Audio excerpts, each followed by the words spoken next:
ईद आ रही है, मेंढकों की तरह निकलेंगे समाजी रहनुमा और समाजी कारकुन।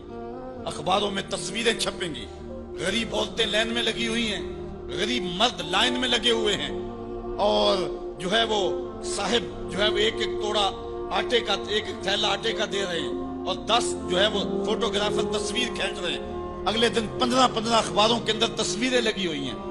मैं उस दिन भी कहा था कि इस अंदाज के साथ गरीबों की गुर्बत का इश्तिहार लगाने वाला सोचे कि इस लाइन में अगर उसकी बेटी को खड़ा होना पड़े तो उसका फिर अंदाज क्या हो।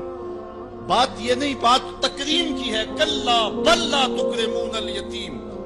आइए तुम्हें मैं कहानी सुनाऊं। आका करीम अलैहिस्सलाम जा रहे थे ईदगाह को, रास्ते के अंदर एक यतीम खड़ा था, और आका करीम ने कहा कि बेटे आज तुम यहाँ खड़े हो। कहा फलां गज़वे में मेरा बाप शहीद हो गया था, मेरी माँ का साया भी मेरे सर पे नहीं है, लोग अपने घरों में हैं, मैं किस दहलीज पे जाऊं। अच्छा इंतजार हो रहा है ईदगाह में। हुजूर ने यतीम को सीने से लगाया, घर ले गए और सैयदा फातिमा से कहा कि जिस तरह का लिबास हसनैन को पहनाया है इसको भी पहनाओ।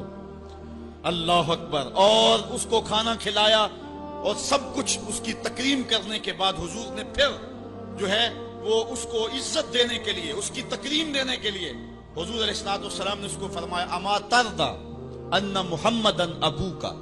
बेटे क्या तू पसंद नहीं करता कि मोहम्मद तेरा बाप लगे? वह आयशा ता उम्मो का, और आयशा तेरी माँ लगे। वह फातिमा बिन्तो मुहम्मदिन उख्तो का, और फातिमा तेरी बाजी लगे। उसने कहा ये इजाज मिल जाए तो मुझे और क्या चाहिए। तो कहा आज के बाद ये रिश्ते तेरे हुए। एक उंगली से हुजूर ने हसनैन को थामा हुआ है और दूसरी उंगली से उस यतीम बच्चे को थामा हुआ है। जब हुजूर ईदगाह की तरफ बढ़ रहे हैं तो और बच्चे भी अपने माँ बाप के साथ जा रहे हैं। वो बच्चा जुबान हाल से कहता है था तो यतीम, आज यतीमी का मजा ही नहीं आ गया है कि हुजूर की उंगली थाम के जा रहा हूं। तो यतीम की तकरीम का मसला है, उसको इज्जत नफ्स देने का मसला है।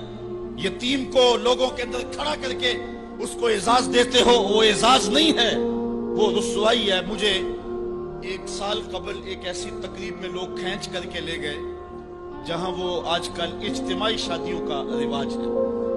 तो मैं बड़ी माजरत की, मेरे लिए मुश्किल होगा क्योंकि मुझे अंदाजा था उस तकरीब का, लेकिन मैं कभी गया नहीं था पहले।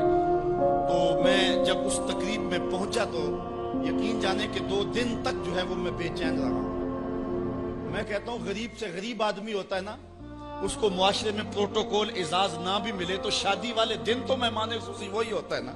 उस दिन तो सारे उसके चेहरे को ही देखते हैं। लेकिन उन दूल्हों को भी जो है वो लाइन पे बिठाया हुआ था और ऊपर मेहमान खुसूसी कोई और बैठे थे।